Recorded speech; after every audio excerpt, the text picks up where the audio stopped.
Hello, Pushpa की रसोई में आपका स्वागत है। आज मैं बनाने जा रही हूँ पिज़्ज़ा। पहले बनाऊँगी पिज़्ज़ा का बेस, फिर बनाऊँगी पिज़्ज़ा। इसलिए मैं पिज़्ज़ा का डो लगाना दिखाती हूँ। ये मेरा सामान है, ये दही, ये चीनी, ये सोडा और ये नमक और ये थोड़ा सा रिफाइंड। पहले डालते हैं इसके अंदर दही, फिर चीनी और सोडा सारा एक साथ डाल दो। फिर इसमें डालते हैं थोड़ा सा घी।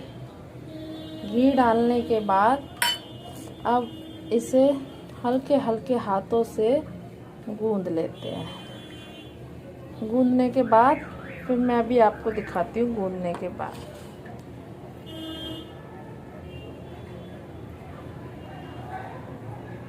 देखिएगा कुछ इस तरीके का मैंने गीला गीला डो बनाया है।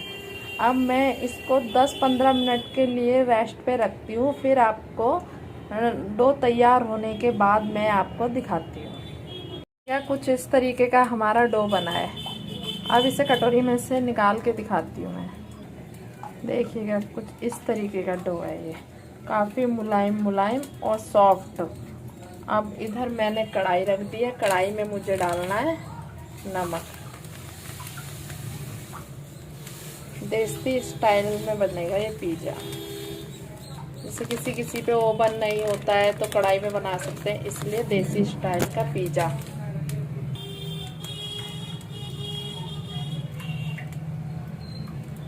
इस नमक को हम कुछ फैला लेते हैं।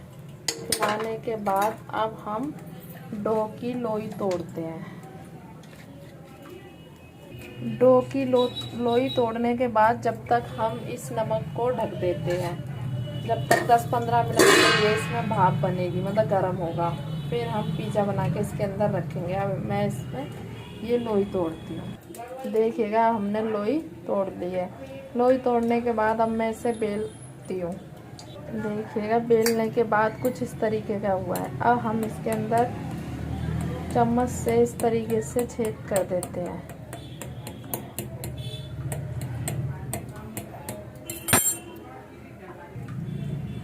छेद करने के बाद अब इसमें हम सॉस लगाते हैं।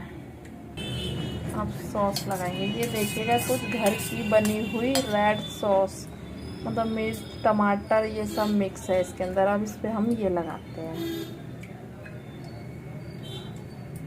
अब मैं इसे लगा के दिखा, कुछ इस तरीके से हमने इस पर टमाटर वाली तीखी सॉस लगा ली।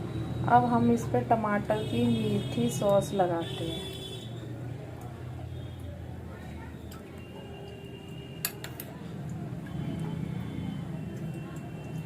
मीठी सॉस लगाने के बाद अब हम इसमें कुछ सब्जियां लगाते हैं। नहीं, पहले चीज़ डालते हैं फिर सब्जियां लगाएंगे। अब चीज़ डालते हैं इसके ऊपर हम।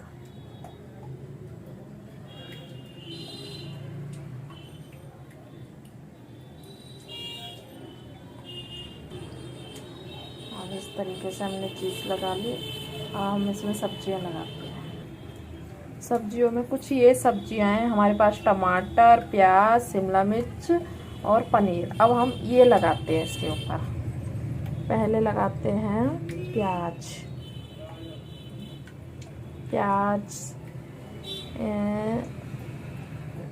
शिमला मिर्च, कहीं टमाटर। मैं ये लगाती हूँ। कुछ इस तरीके से सब्जियां लग के तैयार हो गई हैं। अब इसके ऊपर हम दोबारा चीज़, पहले थोड़ा सा पनीर डालते हैं फिर चीज़ डालते हैं, घिस कर पनीर डालते हैं। कुछ इस तरीके से घिस के हमने पनीर डाल दिया। अब इसमें हम चीज़ डालते हैं। अब इसमें हम कुछ इस तरीके से चीज़ डालते हैं। अब चीज़ डालने के बाद अब हम इस पे रखते हैं। हमने नमक रख दिया, फिर कटोरी रख दिया। इसके ऊपर हम इस प्लेट को इस तरीके से रखते हैं। रखने के बाद अब हम इसे ढक देते हैं। ढकने के बाद अब हम 10-15 मिनट तक इसे धीमी धीमी आंच पर बनने देते हैं। जब तक ये बन रहा है, जब तक हम अपना दूसरा पिज़्ज़ा बना के तैयार कर लेते हैं। देखिएगा हमारा दूसरा भी बनकर तैयार है। जब तक ये यहीं रखा है, जब तक वो वाला पक रहा है। अब धीमी धीमी आंच पे इसे पकने देते हैं, फिर पकने के बाद आपको दिखाते हैं। चलो अब देखते हैं हमारा पिज़्ज़ा किस तरीके का बना है। देखिएगा हमारा पिज़्ज़ा तैयार है, साइडों से भी छूट चुका है। हमारा पिज़्ज़ा बनके तैयार है। अब मैं निकाल के दिखाती हूँ। देखिएगा कितना अच्छा पिज़्ज़ा बना है। अब मैं इसकी कटिंग करके दिखाती हूँ। देखिएगा अब मैं आपको दिखाती हूँ कुछ इस तरीके का पिज़्ज़ा बना है। देखो कितना अच्छा लग रहा है ना, इतना टेस्टी और देखने में भी बहुत अच्छा। ये है देसी स्टाइल पिज़्ज़ा। अब इसे सॉस के साथ या किसी चटनी के साथ खाओ, बहुत टेस्टी लगेगा। अब मैं इसे बाद में खाती हूँ। अब आपको मेरा पिज़्ज़ा बनाना अच्छा लगा हो, मेरी पिज़्ज़ा की रेसिपी अच्छी लगी हो तो लाइक सब्सक्राइब कमेंट ज़रूर करना। अच्छा लगा हो तो मेरा पिज़्ज़ा लाइक भी करना, सब्सक्राइब भी करना और कमेंट भी करना। अब मैं रखती हूँ, धन्यवाद।